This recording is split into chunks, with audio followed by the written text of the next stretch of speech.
تعالى اوريك ازاي تعمل ترند الصورة الفرعونية. اول حاجة هتعملها هتفتح جوجل كروم واكتب في سيرش البحث جوجل جيميناي، هتظهر معانا النتائج دي.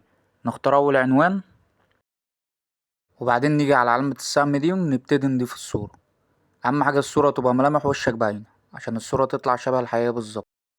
هيبتدي يفتح معانا الاستوديو بالطريقة دي ونختار الصورة اللي احنا عايزينها ونيجي كده عند اسأل جنب الصورة ونكتب الوصف اللي احنا عايزين نكتبه. يعني انا اكتب له مثلا عايزك تلبسني زي فرعوني، وطبعا الوصف ده مش سكريبت ثابت، يعني ممكن تغير تكتب اللي انت عايزه. ونبتدي كده نضغط على علامة الارسال، هيظهر معانا ان هو كده بيحمل الصورة لغاية لما تظهر معانا الصورة اللي هو بيعمل عنها.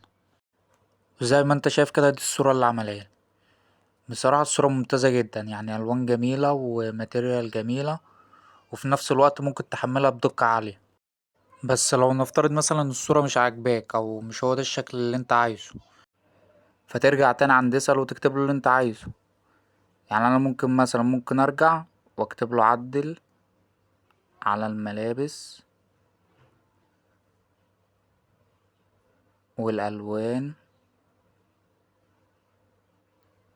بحيث الصورة تكون افضل، ونبدأ ندوس ارسال.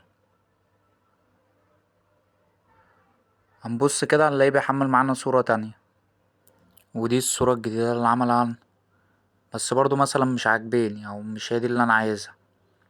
نرجع نكتب له تاني في الوصف عند اسأل كده، ممكن نكتب له نفس الكلام، عدل على الصورة والالوان، عدل على الملابس والالوان بحيث الصورة تكون افضل، ونبتدي ندوس ارسال ونستنى الصورة الجديدة تظهر، ونستنى ثواني لما يحمل كده.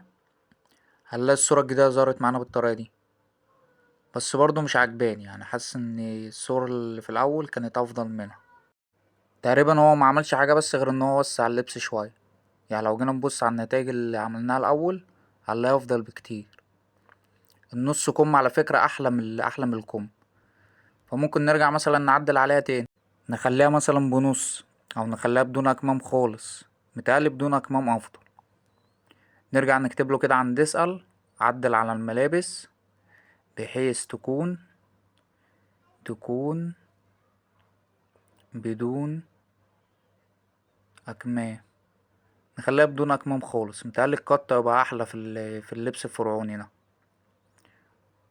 ونضغط ارسال، هيبتدي يحمل معانا نتائج الصورة الجديدة كده. بصراحة دي جميلة، يعني دي متهيألي ولا كلمة افضل صورة عملناها. يعني لو قارنتها ما بين الصور اللي احنا عملناها دي كلها هنلاقي ان دي افضل صورة. وفي الاخر انت ورايك ممكن تعدل على الصورة زي ما انت عايز.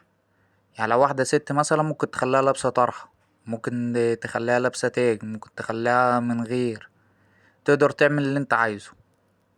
بس كده عشان تحمل الصورة هتضغط عليها كده وتضغط على علامة السهم دي، هتبص هتلاقي ان الصورة اتحملت على التليفون عندك. تقدر تفتح الاستوديو وتلاقيها بمنتهى السهولة.